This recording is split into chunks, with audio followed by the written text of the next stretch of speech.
Welcome back. We have seen the message which was delivered yesterday by a police officer who was injured and he was shot in his neck during the dispersal of the Rab'a sit-in. Many of the police officers did lose their lives. More than 86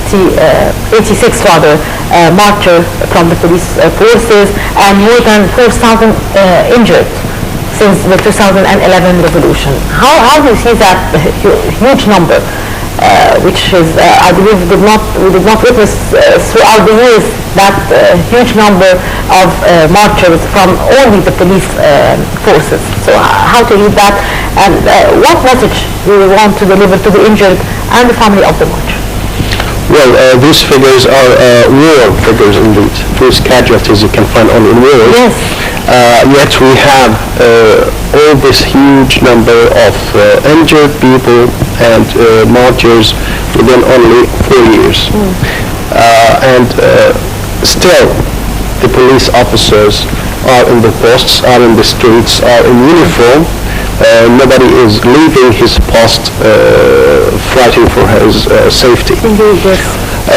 As you said, we have about 586 martyrs, officers, non-commissioned officers and soldiers in different places, and that had put a lot of load and burden over the shoulders of the police to rearrest those people once again.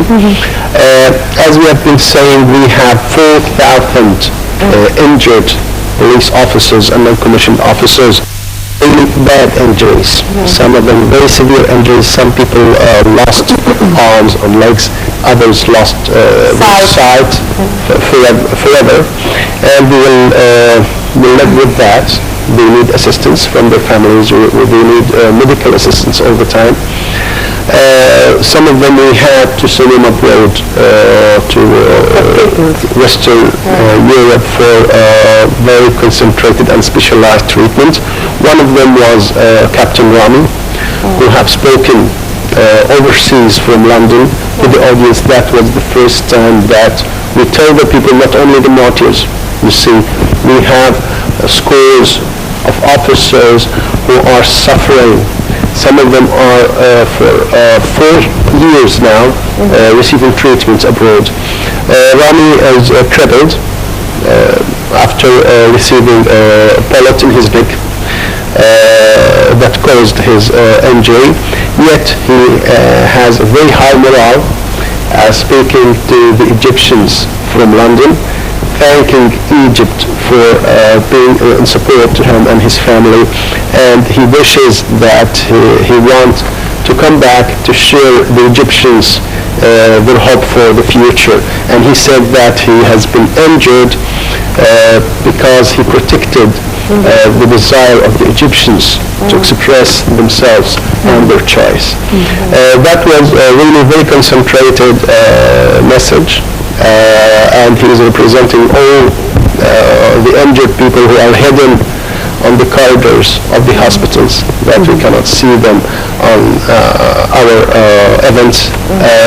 But we would like to say that we didn't forget them, and all the country, the people and the government are supporting those officers and giving them all the help that they might need. Well, speaking of help, sir, do you think that the Ministry of Interior now is upgraded in terms of the tools and technicalities that they need to be able to combat terrorism and to, hunt down criminals and so forth? And when you spoke of the Department of Defusing Bombs again, that raises a question of interest here, I believe, to everybody on is the Ministry of Interior upgraded again and well developed regarding this department? We've seen many unfortunate events of martyrs trying to defuse bombs, but it didn't work out. We didn't really understood where the fault came from.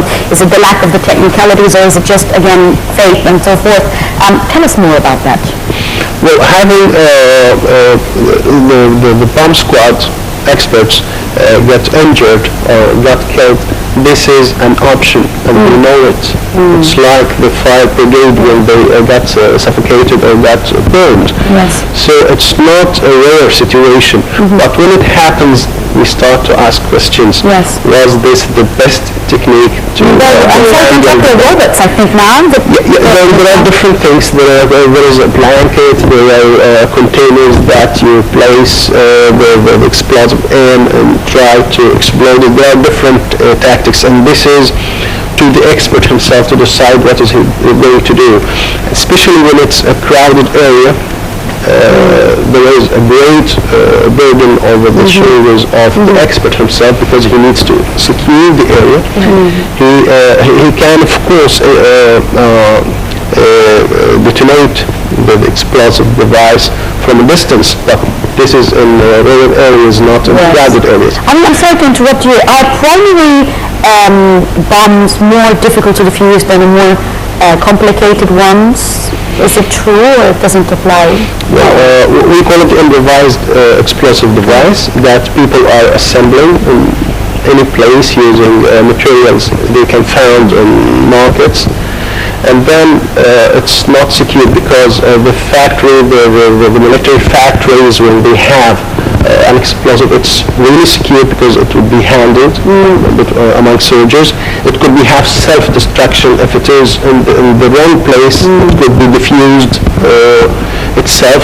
But the improvised explosive device has not such guarantees. Sometimes it's exploded in the terrorist himself. Yes, that's true. So it's very fragile to movements, to sounds, sometimes to any shape, temperature sometimes. Yes, we had last summer we had explosives that were detonated because of the high temperature. So this is very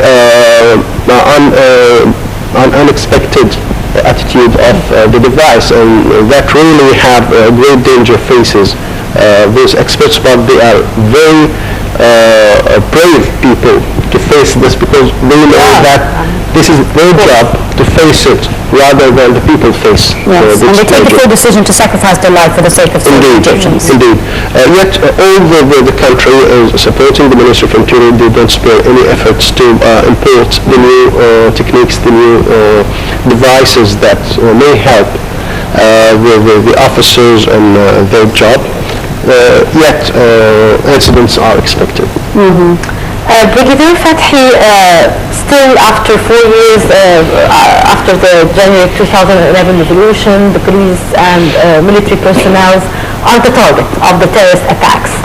So how can you see